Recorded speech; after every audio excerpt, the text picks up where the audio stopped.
ரீசெண்டாக மாநகரம் படம் பார்த்தேன். இந்த படத்தில் 2 ஹீரோ வச்சுருப்பாங்க. ஒருத்தர் நார்மலாக எல்லா தமிழ் படத்துலேயும் வர மாதிரி சினிமாட்டிக் ஹீரோவாக இருப்பார். பொண்ணுக்காக சண்டை போடுப்பார், அடிப்பார், மாஸ்க் கட்டுவார், எல்லாம் பண்ணுவார். இன்னொருத்தர் ஒரு டவுன் மாதிரி, வில்லேஜ் மாதிரி, ஊர்லேருந்து வர பையனோட மென்டாலிட்டி எப்படி இருக்குங்கிறத அழகாக ரிஃப்ளெக்ட் பண்ணுற மாதிரி அந்த கேரக்டர் வச்சுருப்பாங்க. ஊர்லேருந்து சென்னைக்கு வேலை தேடி வர பையன் யாரோ ஒருத்தரோட தூண்டுதலோட தான் பொதுவாக வராங்க. அவனுக்கும் டபுள் மைண்டாக தான் இருக்கும். இங்கே வந்ததுமே வேலை கிடைச்சாலுமே 5 நாளில் ஓடி போகிறது, 10 நாளில் திரும்பி போகிறது, சென்னை எனக்கு செட் ஆகுன்னு சொல்கிறதுன்னு நம்ம ஊர்லேருந்து வர பையங்க நிறைய பையங்க பேசுகிறத கேட்டிருப்போம். சென்னையில் வந்து தன் வேலை கிடைச்சாலுமே ஒரு பிரச்சனை அப்படின்னதும் எனக்கு இந்த சென்னையை வேண்டாம் அப்படின்ட்டு ஒரு நாள் கூட வேலை செய்யாமல் ஹீரோ திரும்பி போக பார்ப்பார்.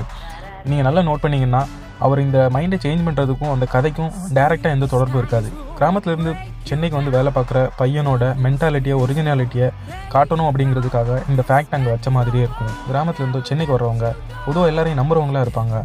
ஹெல்பிங் டெண்டன்சி ஜாஸ்தியாகவே இருக்கும். இதுவுமே எனக்கு ரிலேட் பண்ணிக்க முடியும்.